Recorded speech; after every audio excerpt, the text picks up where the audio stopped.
Thank you very much. As you can see, we have a very distinguished panel here that covers the gamut of issues that relates to mental health. So we have relational issues, we have substance abuse issues, we have health and wellness, and then we have, parenting, specifically the father. I want to start with my first question. I'll be moderating my first question to Gerard, and this is in recognition of Father's Day that is tomorrow, and also in recognition of Men's Health Month. As a matter of fact, this was Men's Health Week out of the month. And I want to start by saying this. A lot of times,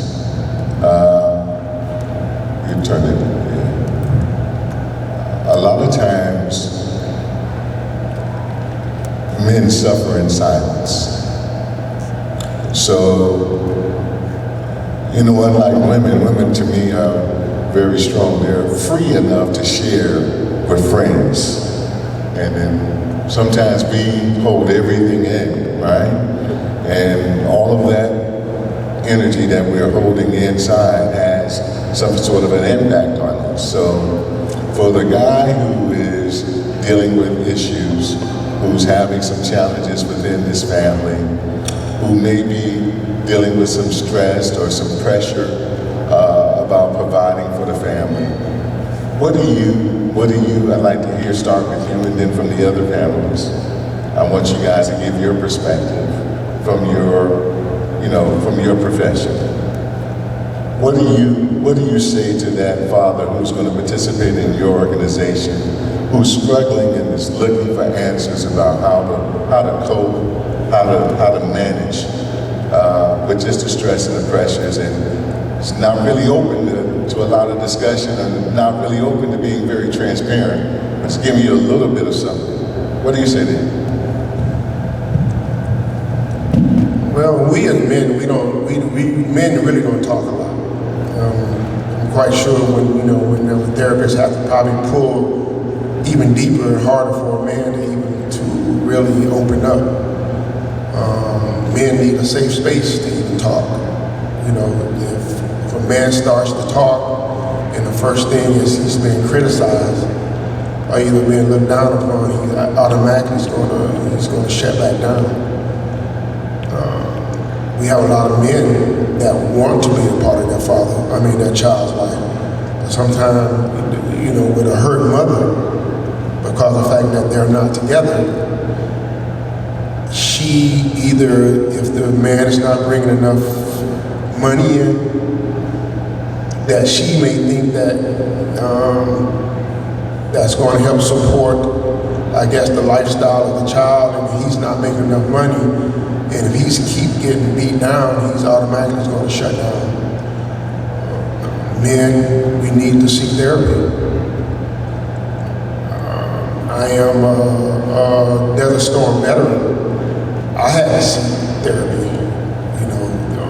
PTSD from the stuff that I saw in the war. I didn't want to, acknowledge it at first, but I had to seek therapy. Because of the fact that, I was running my house almost like a military, like it was still military.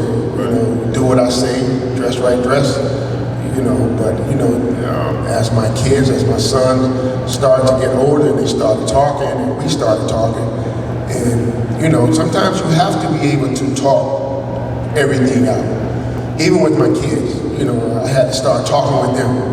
Like, Dad, it was kind of hard, you really didn't like to talk a lot. Either my wife, she says that I didn't know how to communicate. Because it was like you see stuff in a straight line and you really don't look outside, But as you get older, you learn. But hopefully this panel can help people learn before they make the mistakes, before they get older. Sometimes, there's a scripture in the Bible that says a wise man seeks counsel. But if he's wise, why is he seeking counsel? Because he knows that there are things that he does not know. So he seeks others who know what he doesn't know. that he may be able to move through life without without the mistakes that he has to make. So you have to seek counsel.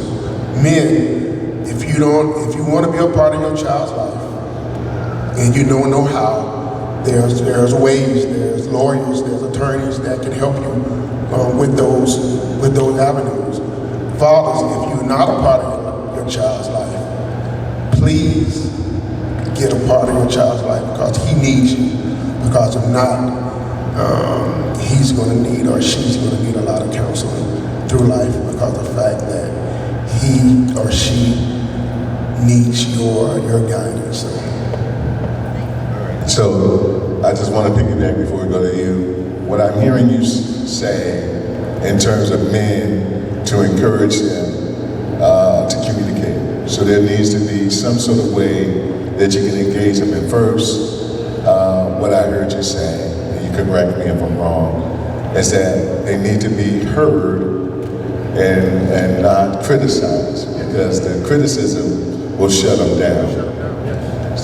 That's what I heard you say. So one of the things that, in terms of dealing with some of the stresses in the mental health and well-being, is that for family members to understand, to really just listen and try to encourage them to communicate, especially when it's difficult for them to communicate. Try to encourage them to communicate. I want to say to you, I think, as a man, I think women can get men to talk very easily. The pillow talk happens all of the time, right? So you can get us to talk, you can get us to open up, you can get us to bring down those guards and that sort of thing. So you're very powerful when it comes down to the relationship with the male. And so for those of you who really want to help enhance that male, understand your power and how you can exercise it. So brother was just saying, part of it is just really being encouraging and listening and being supportive in terms of, the dialogue, because you guys can get us to talk. All of you are smiling. You too, Michelle. You can get us to talk. So it's just about how you do it, how do you encourage it, how do you motivate that, and that to me is the first step to getting that person into, as Gerard said, he had to deal with PTSD himself and even come to an awareness, because that's what happens when you're dealing with mental health. You have to come to awareness that you need support. So how do you get that? How do you bring that person to the awareness that they need support? And I think that's what did you have something else? Yes, that's what I was. Yes, that's what I was saying. Encouragement is key. Not using you always or you never, you should. It can be said as, baby, I like when you, or honey, that framing. It's the way you frame it. It's the way you frame it. You can get a man to climb a 12-story building just by believing in him and encouraging him. But I mean, and it goes vice versa. Sometimes men are hard on women. Sometimes we men have to sweeten our words as well, tailor to what type of lady that you're dealing with. Some women can handle, some women can't. But I guess it's all about relationship. That's why I'm so glad that we have relationship counselors here that can help navigate us through all this great stuff. So that's why I love this panel. So I'm not going to say much because he actually touched on a lot of what I was going to say. And I was talking to my husband this morning in preparation for this event, and I'm trying to get a sense of his perspective. And we've been through a lot, like most couples, in the middle of during this pandemic. And one of the things, because I believe so deeply in community, in circles, in sharing, in storytelling, and the power of that, I've been wanting him to find a group that he feels that he belongs to and is engaged with and whatnot. And so during the pandemic, he found one, and he's been going, I think they meet on a monthly basis. And they even did a retreat in Tampa. And that has just been, I've seen that been a tremendous game changer for him. The group is centered around life, basically. It's like all aspects of life, you know, and supporting them through that. And through a friendship that I made with a classmate, a mom in my son's class, her husband and my husband have become friends, and now they go to the group together. And this gentleman also shares his journey through mental health and therapy, and how that has been an extreme game changer for him. And you know, to see two black men in particular talking about it, to see it being highlighted on, you know, primetime television through shows like This Is Us. Did you know I was going to say that? This Is Us? Okay. Oh, that's a nice show. If you don't watch it, you should check it out. It's over now, but you should still check it out. But it's really important. So finding that commonality and finding a squad or a crew that you can relate to is utmost important in my experience. Yeah, there's a lot of really good shows out there. I did catch a couple episodes of This Is Us, but I caught it late, so I didn't want to kind of, So, you know, just touching, you know, my father was an absent father. And then when we re-met again, almost 10 years later, another abandonment, you know, so it was like a double whammy. And that second time probably was the worst because I was already in my dysfunctional living. And then later in life, before he passed, he still didn't know how to communicate. I made my amends because I had learned in my recovery that that was for me. And it was still saddened me that it was like I could read his thoughts because I could just sense from his body language he wanted to say something, yet he didn't say anything. And it's sad when anybody, honestly, because there's also women I've come across who have a very hard time. And even though women do talk more, I have to tell you, women are probably very non-trusting, especially of other women, because unfortunately, a woman's tendency can be to gossip and to judge and criticize, you know, or jealousy, and that holds back a woman from sharing what she really wants to share, which is why I love Celebrate Recovery. I've had so many wives or husbands come in that they're there to support the other spouse, and then the other spouse is like, oh, this isn't for me, but the female or the male realize, wow, I need to be here. My encouragement would be that if you do have a spouse that you feel like they're having struggles and you don't know how to, you're frustrated, you're upset, you're fighting, you're at your wit's end, you're thinking all the wrong reasons to get divorced because, you know, he's not making you happy, this and that. My personal experience is until I learned how to be happy for Jackie, there is no way, I mean, Jesus could come down himself and he wouldn't have been able to make me happy either. I had to self-discover myself. I had to know who I was and what I was all about, and my joy and happiness is not based on my husband. My husband struggles like anybody else. COVID has been rough. His job has had a lot of changes during COVID, which has caused a lot of different insecurities and so forth. And I am a firm believer that I'm not there to point out what's wrong with him. I'm there to be his biggest cheerleader. Why? Because my joy, my happiness, my security is not in my husband. And I have found just by having that mindset, it encourages him to be more aware of himself, his thoughts, how he's behaving, how he's thinking, how he's acting or not acting. And that's just there alone has been great to see. And I'm not doing anything but just loving him. You know, that's my job, just like with my daughter. My job is to do the best I can and love them and accept them as they are, because you know what, I'm accepted as I am, which is great.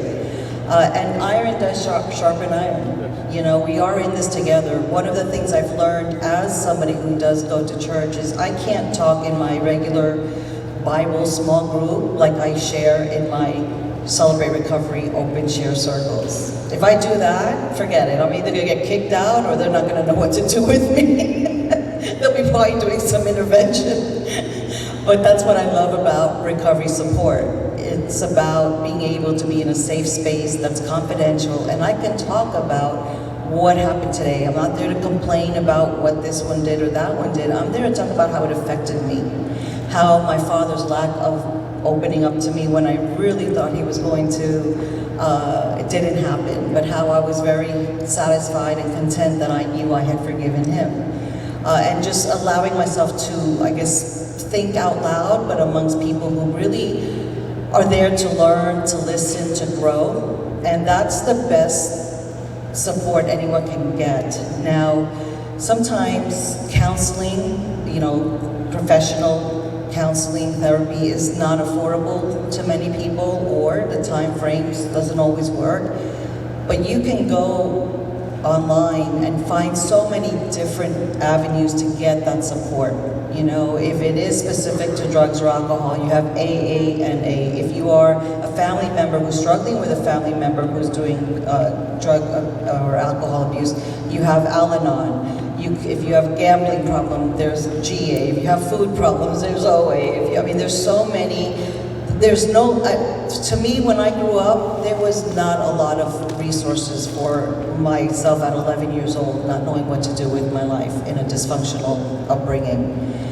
Today, there's no excuse for there to be help for your children or there to be help for yourself. But the key is you can't be focused on what's wrong with everybody else until you start to point the finger back at yourself and get honest with yourself. I found that what I used to think I was far from the truth. And I've learned in that truth that I'm okay and it's okay to not be okay. And I know where to go when I'm not okay. And that's been a life and game changer for me and a lifesaver. So I encourage everybody to just, be honest with yourself.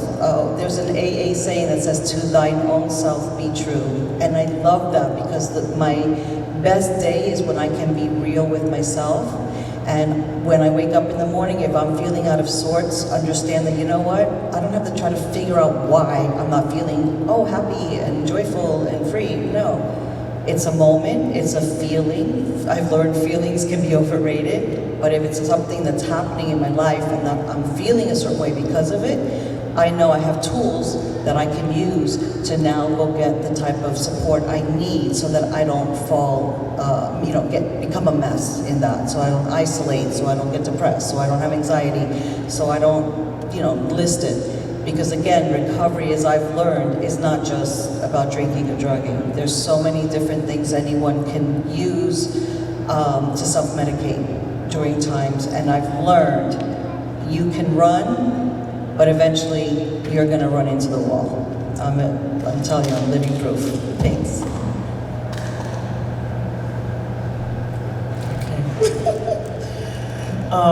Just amazing. And I was sitting here thinking, one of the things that I would say to a father is to remember your role. So we have roles. We have roles. I thought they changed. There's a lot of confusion right now, but we have roles. We have gender roles. And one of the things that I think we have to get back to is sometimes we're in situations because of our family history where we don't understand clearly what those roles are. So we put ourselves in situations that now we have to become that, right? So you dropped your seed in someone and now the result is you have a child. As a father, the role of a father is to bring order into the home, to establish rules, to bring security to that home, to be the provider, to set the atmosphere of how the family should move. And I think we have gotten away from just the conversation of what a father's role is. So now you just have confusion, right?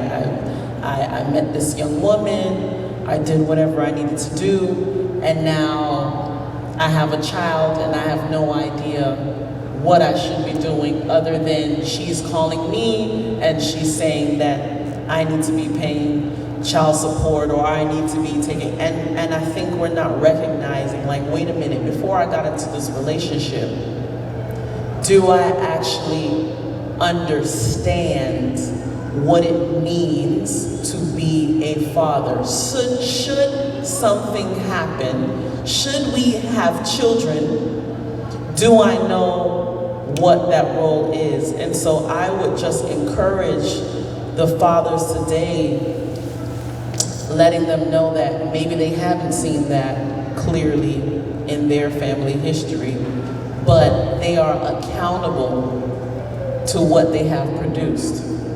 And it's not by accident why you will get a letter that says, hey, child support is here, right? Society knows someone needs to be held accountable for the fact that there is a child here that needs to be taken care of. So I would say, again, that I think fathers need to understand that they are just as significant as the mother, whether the relationship can be saved or not. And if they are outside of the home, I haven't met a father that said to me that I don't love my children. Now they may be hurt because of the situation where they're no longer able to see their kids, but it's rare that I've ever heard a father out of their mouth saying, I don't love my children, right? And so I think the other side to that is, once the father understands his role and how important you are in that role, what does love look like? Well, love is patient through this process. Love is not self-seeking. So even though I'm hurt, even though I'm not with the mother, even though I'm not able to see the kids, even though I have to wait for whatever happens with the courts, right? I will do what I can to provide and walk into that role for my children. And so I think we have to think about and come back to what loves look like, and it's not self-seeking.